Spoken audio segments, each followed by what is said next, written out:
Elizabeth, the mother of John the Baptist.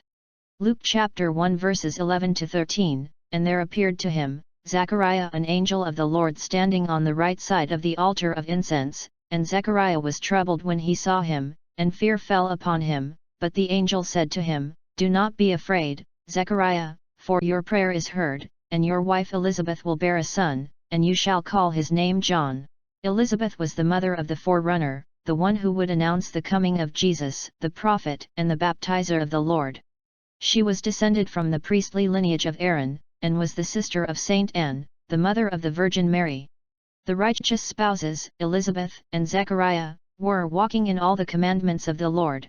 When King Herod heard from the Magi about the birth of the Messiah, he decided to kill all the infants up to 2 years of age, hoping that the newborn Messiah would be among them. Herod knew about John's unusual birth and he wanted to kill him also, but Elizabeth hid herself and the infant in the hill country of Judea. A minor legend states that Zechariah was serving in the temple when Roman soldiers entered and tried to learn the whereabouts of his son. They then murdered him because he refused to tell the location of John and Elizabeth.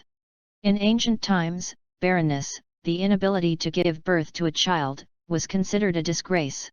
But time and again faithful barren women, and the world, were rewarded by God with the birth of a child who would be famous and would live a life in the service of God.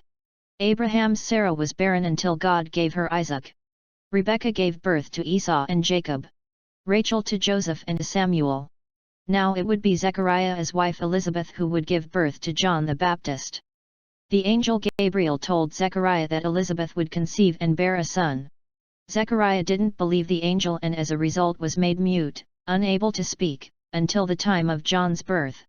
Sure enough, Elizabeth conceived and was in her 6th month when her cousin, Mary from Nazareth, came to visit.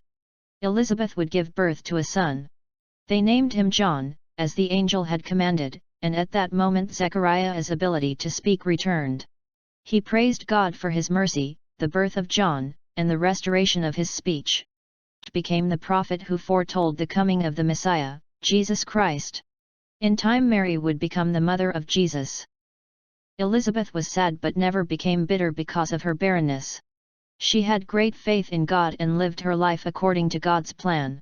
She appreciated God's mercy and kindness and praised God for giving her a son. Elizabeth was humble, even though she played a key role in God's plan of salvation. Our God is a God of surprises. Sometimes, when we least expect it, He touches us with a miracle and our life is changed forever.